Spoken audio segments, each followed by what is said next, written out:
അടിസ്ഥാനമായ വാക്ക് എന്താണ്? അവിടെ മാറ്റം വന്നിനോ എന്ന് നമുക്ക് പരിശോധിക്കാം.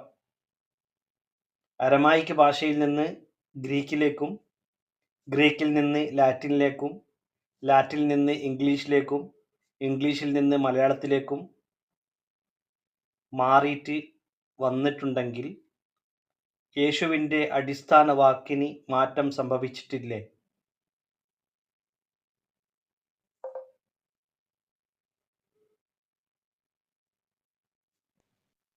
കുറച്ച് വലിയ ചോദ്യമായി പോയി സലാമക്ക. എന്താ?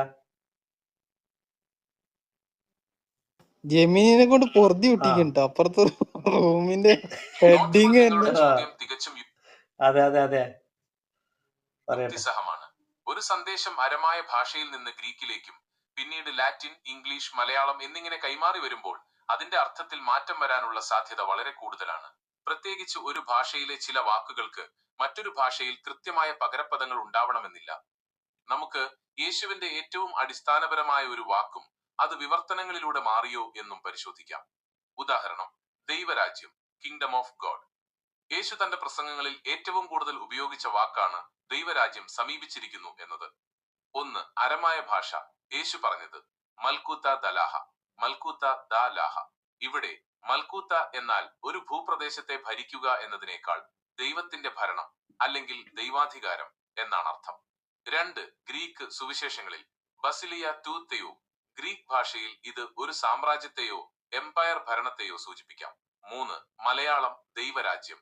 മലയാളത്തിൽ രാജ്യം എന്ന് കേൾക്കുമ്പോൾ നമ്മുടെ ഉള്ളിൽ വരുന്നത് ഒരു പ്രത്യേക ഭൂപ്രദേശമാണ്, കൺട്രി.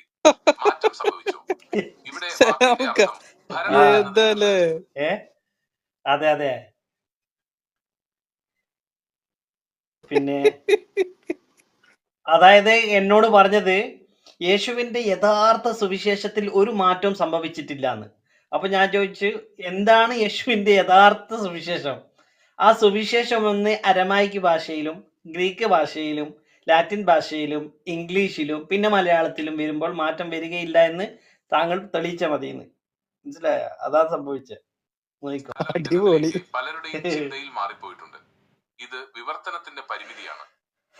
മറ്റൊരു പ്രധാന മാറ്റം ഏകനായ ദൈവം. യേശു ആവർത്തിച്ചു പറഞ്ഞ ഏറ്റവും വലിയ കൽപ്പന ഇസ്രായേലെ കേൾക്കുക, നമ്മുടെ ദൈവമായ കർത്താവ് ഏക കർത്താവ് എന്നാണ്. മർക്കോസ് ഉച്ചയ്ക്ക് 12 മണി കഴിഞ്ഞ് 29 മിനിറ്റ്. അരമായി ഹീബ്രു. യേശു ഉദ്ധരിച്ചത് പഴയ നിയമത്തിലെ ഷേമ ആണ്. അവിടെ ഏകൻ എന്നതിന് ഇച്ചാഡ് എന്ന വാക്കാണ് ഉപയോഗിച്ചിരിക്കുന്നത്. ഇതിനർത്ഥം സമ്പൂർണമായ ഏകത്വം എന്നാണ്. ഗ്രീക്കിലേക്ക് വന്നപ്പോൾ ഇത് ഹൈസ് എന്നായി. ലാറ്റിൻ പിന്നീടുള്ള വ്യാഖ്യാനങ്ങൾ. ലാറ്റിൻ ഭാഷയിലുള്ള വിവർത്തനങ്ങൾക്കും സഭാ കൗൺസിലുകൾക്കും ശേഷമാണ് ത്രിത്വം, ട്രിനിറ്റി എന്ന ആശയം ബൈബിൾ വ്യാഖ്യാനങ്ങളിൽ ശക്തമായത്. ബൈബിളിലെ മൂലരൂപത്തിൽ എവിടെയും ത്രിത്വം എന്ന വാക്ക് യേശു ഉപയോഗിച്ചിട്ടില്ല. പിൽക്കാലത്തെ വിവർത്തനങ്ങളും വ്യാഖ്യാനങ്ങളുമാണ് ഈ മാറ്റത്തിന് കാരണമായതെന്ന് പല പണ്ഡിതരും ചൂണ്ടിക്കാട്ടുന്നു. മാറ്റം വന്നോ ഇല്ലയോ എന്ന് എങ്ങനെ തിരിച്ചറിയാം? ഭാഷാന്തരങ്ങൾക്കിടയിൽ സന്ദേശം മാറിയോ എന്ന് പരിശോധിക്കാൻ പണ്ഡിതന്മാർ പ്രധാനമായും 3 കാര്യങ്ങൾ ചെയ്യുന്നു. ഒന്ന്, ഏറ്റവും പഴയ ഗ്രീക്ക് പ്രതികൾ നോക്കുന്നു.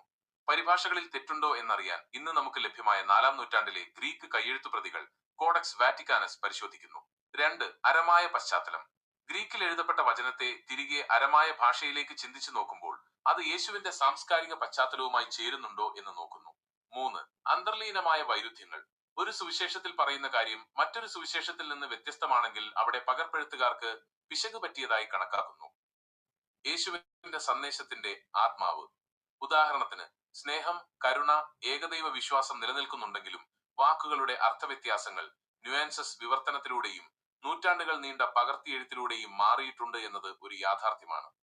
ഇക്കാര്യത്തിൽ യോഹന്നാൻ അനുവാദം 1:1 വചനം ദൈവമായിരുന്നു എന്ന പ്രയോഗം വിവർത്തനത്തിലൂടെ മാറിയതാണോ എന്ന് നമുക്ക് ചർച്ച ചെയ്യാം. അതിനെക്കുറിച്ച് അറിയാൻ താല്പര്യമുണ്ടോ?